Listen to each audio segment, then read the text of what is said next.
Picture an analyst just stopping mid-sentence during this really high-stakes client presentation. Oh, wow. Okay. Yeah, she's standing at the front of the room, looking at the data on the screen, and suddenly she just boldly states that the number in front of everyone is completely wrong. Just right there in front of the client. Right then and there. She demands a recalculation. And she doesn't, soften the interruption or phrase it as a gentle question to protect anyone's feelings. She doesn't try to save face for the group. Exactly. She simply states the fact and stops the momentum of the entire room dead in its tracks. But contrast that intense moment with the scenario from that exact same team just like 6 weeks prior. Okay, what happened 6 weeks ago? A stale currency conversion rate sat in a live dashboard for 3 full days.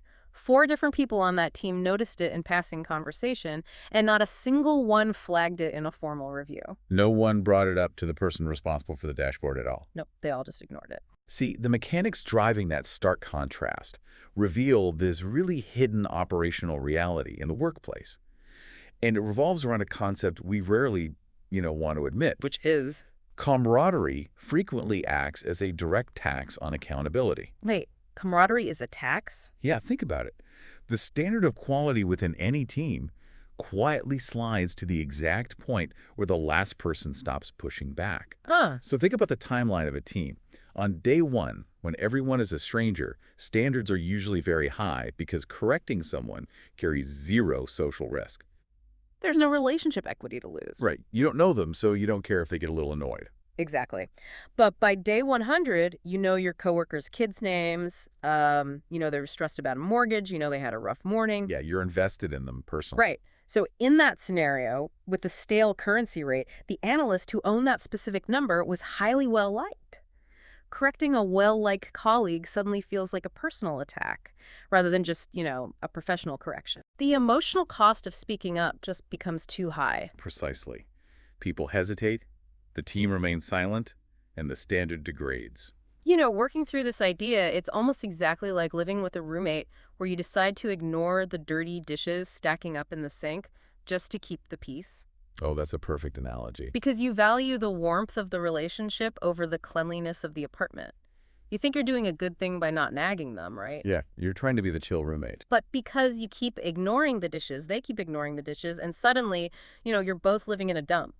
The very closeness you cultivated has actively eroded the quality of your shared environment.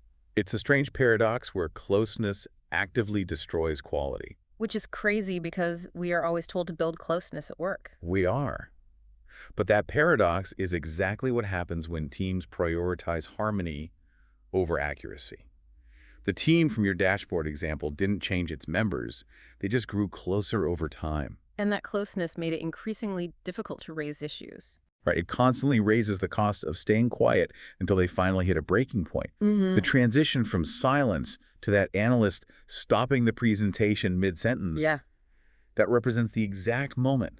The cost of the lowered standard finally outweighed the comfort of camaraderie. Wow, okay. Founders who start a business with close friends run into this exact same wall all the time. The closer two people are, the higher the price of pointing out a mistake. A team's quality basically tracks whoever is still willing to pay that social price to defend it.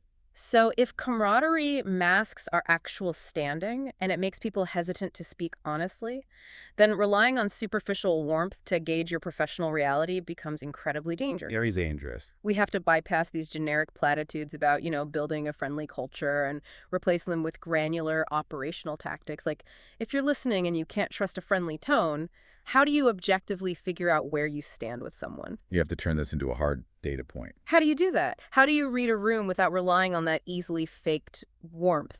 You simply count the pronouns. Pronouns? Yeah. Specifically, you count the instances of the word I against the yous and the we's during the first 2 minutes of a conversation. Really? Just the first 2 minutes? That's all it takes. Most people rely on tone, a smile, or small talk about the weekend to figure out if a meeting is going to be collaborative.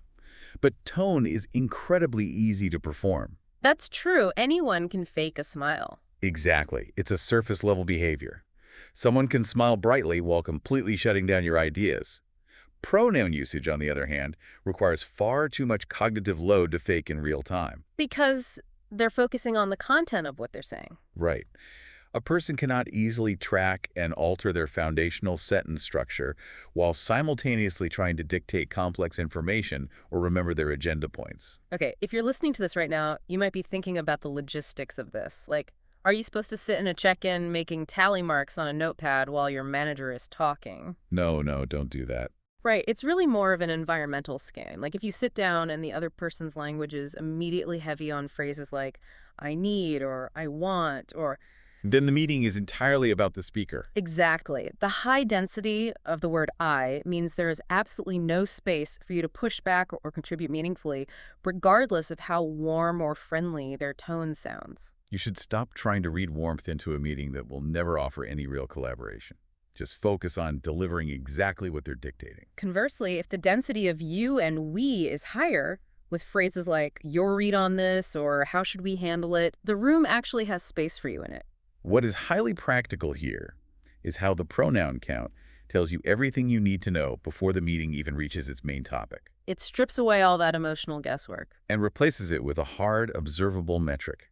You spend the rest of the meeting acting on that concrete data instead of guessing at the speaker's hidden intentions. So that analyst from earlier, she could apply this count, stop hoping her manager's tone will reveal her standing, and simply measure the linguistic structure of those first few sentences.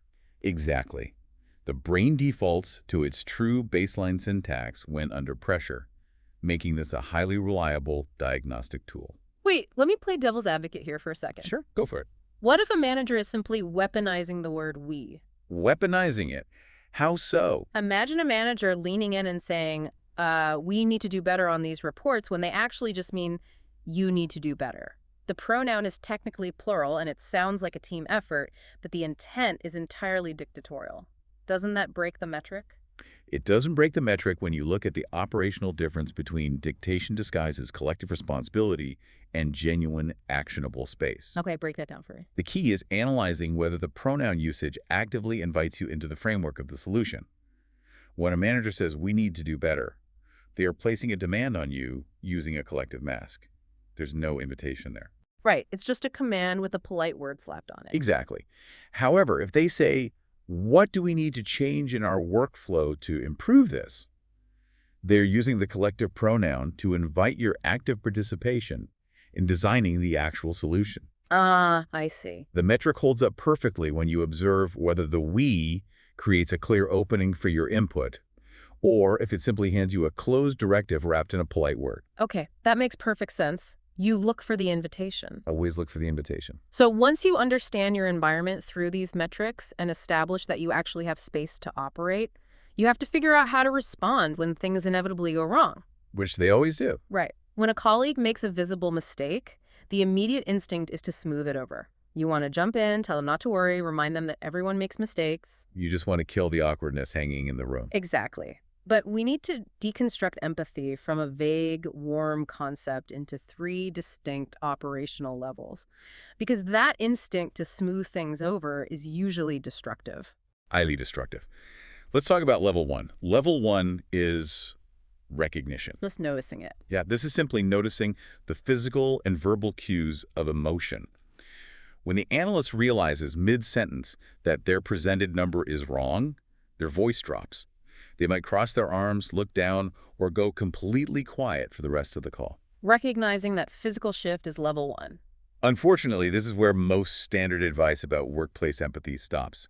They just tell you to notice how people feel. But level 2 is feeling. You see them shut down, you remember your own worst error in front of a client, and that horrible internal discomfort just rushes back to you. You're literally sharing their pain. It feels like a profound moment of connection because it's costing you something emotionally to remember your own failures. But looking at the mechanics of the room, nothing has actually changed for the person making the mistake. Right now, 2 people are simply uncomfortable instead of 1. Exactly. Which brings us to level 3, which is action. This is the choice. This is where the actual work of leadership and teamwork happens, and it is crucial to understand that it is not an automatic progression from level 2. Step 3 requires getting highly specific about what the other person is actually feeling and then making a calculated decision about whether to intervene at all. Because stepping in to reassure someone and alleviate their discomfort is often the entirely wrong move. If the person is feeling intense frustration at their own mistake, that specific feeling is a productive friction. Productive friction, yes. Think about what happens internally when you are frustrated with yourself. It's that exact friction that guarantees you will rigorously double-check your calculations the next time around. So if you jump in, reassure them, and smooth it over just to kill the awkwardness. You erase the exact psychological mechanism that would teach them. You accidentally teach them that mistakes result in comforting attention rather than internal rigor. Reassuring them robs them of the necessary discomfort that drives improvement. The correct action in a scenario of productive frustration is to simply let them sit in it. It's so hard to watch, though. It is difficult to watch, but it's completely necessary. 2 weeks after letting that discomfort sit without intervention, that same analyst will likely catch a broken calculation in their own dashboard before it ever publishes. They'll flag it themselves, fix it, and push the correction without anyone else even noticing. All because you allowed the productive friction to do its job. Thinking through how this actually plays out, it's exactly like watching someone struggle to open a heavy, stubbornly sealed jar. Ooh, I like this. Right, so level 1 is noticing they're struggling with the lid. Level 2 is remembering how frustrating it feels to be unable to open a jar yourself and feeling bad for them. Okay, so what's level 3? Level 3 is the deliberate choice. You could step in, take the jar, and open it for them. That relieves their immediate frustration and makes you look like a hero. But do they actually need you to open it? Exactly. Or do they need to build the grip strength themselves by sitting in the discomfort and wrestling with the lid? Opening it for them makes you feel incredibly helpful, but it ensures their grip remains weak for the next time they face a sealed jar. That perfectly illustrates the mechanism. But there is a critical nuance here, which requires distinguishing between productive frustration and paralyzing emotion. Right, because not all discomfort is productive. Exactly. If you look at your colleague and the emotion is clearly not a productive problem-solving frustration, but rather a deep, paralyzing anxiety that will cause them to avoid presenting data for the next 6 months. Then stepping in is the correct action. Yes. Paralyzing anxiety does not teach anything. It doesn't build grip strength. It simply corrodes confidence and destroys future performance. So the operational tactic is naming the specific feeling internally before you decide to intervene. The accuracy of your read at levels 1 and 2 completely determines whether your level 3 choice helps them or robs them of a crucial learning experience. Okay, so we're moving from individual accountability, where you let one person sit in their frustration to build that grip strength, to enforcing accountability at the team level. Right, scaling it up. Letting one person struggle is one thing. But what happens when the entire team is stuck in a frustrating loop? This brings us to the dreaded perpetual meeting loop. Oh, universally known as the let's regroup next week phenomenon. Yes. Teams will gather, spend 40 minutes arguing in circles about a project, make absolutely no progress, and end with a mutual agreement to have the exact same argument 7 days later. It's exhausting. How do you enforce accountability at this scale? You have to realize that the phrase regroup next week is never actually a meeting problem. It is a target problem. A target problem. Yeah, when you see a team stuck in that loop, the assumption is usually that there's a skill gap, or communication failure, or a personality clash. But most underperformance in these corporate settings is simply a target that nobody bothered to rigorously define. The team is arguing in circles because they don't know what crossing the finish line actually looks like. I have to challenge that, though, because some directives feel inherently unquantifiable. Like what? Like, if leadership hands down a mandate that says, make the dashboard faster, that feels like a very clear, normal instruction. You can't perfectly quantify every single aspect of a technical process before you even begin the work. Sure you can. But how do you set a strict target for something that requires exploration? Because make it faster is a direction to chase, not a state you can check. That is the fundamental difference. The state you can check. Yes. Done must be defined as a specific, verifiable state before the meeting invitation ever goes out. You must systematically dismantle vague directions into concrete states. So for the dashboard example? You don't just say faster. You define the required refresh time as strictly under 15 minutes. You set a specific allowable query cost. You name the exact mathematical tolerance for stale data. Those are fixed, verifiable targets that a team can actually work against. Exactly. A direction just keeps people running endlessly on a treadmill, but a defined state allows them to cross a finish line and actually stop. Okay, but even if you define the target perfectly, a poorly structured meeting can still derail the entire process. We've all been in meetings where the goal is clear, but the structure is just an open-ended instruction to sync on progress. And then what happens? You sit down, stare at a whiteboard, ask for thoughts, and naturally drift right back into another meeting because there are too many variables to discuss. Which is why, to force a decision instead of a regroup, you must implement a strict blueprint for the meeting invite itself. You change the mechanics of the room before anyone even walks in. What's the blueprint? Every invite must contain 3 exact elements. First, the constraint. This is the part of the problem that absolutely cannot move. Like stating clearly that the source database will critically fail under sub-15-minute polling without a complete redesign. Exactly. Second, the options. You do not ask for open brainstorming. You provide 2 or 3 real, viable paths given that strict constraint. Such as building a summary table, adding a caching layer, or running a scheduled batch job. Right. And third, the impact. You must tie the specific financial cost, engineering hours, and time delay to each of those specific options. So when the room gathers under that blueprint, they are no longer just syncing on progress or wandering through a brainstorming session. They're staring at a fixed constraint, evaluating 3 specific options, and weighing the concrete impact of each. Because the defined target already told the room what resolved looks like. And since the choices are bounded, they pick the caching layer in 10 minutes instead of agonizing across 3 follow-up meetings. Exactly. The target defines the destination, and the invite structures the immediate choice. You eliminate all the emotional and conversational drift that creates perpetual meetings. But this raises a crucial question regarding enforcement. Okay, what is it? What happens when the perfect meeting structure is not enough? That is the ultimate hurdle. Right, you can structure the perfect meeting, set the perfect targets, provide the perfect options, but what happens when you need the team to adopt a massive behavioral change and they simply ignore the mandate? Give me an example.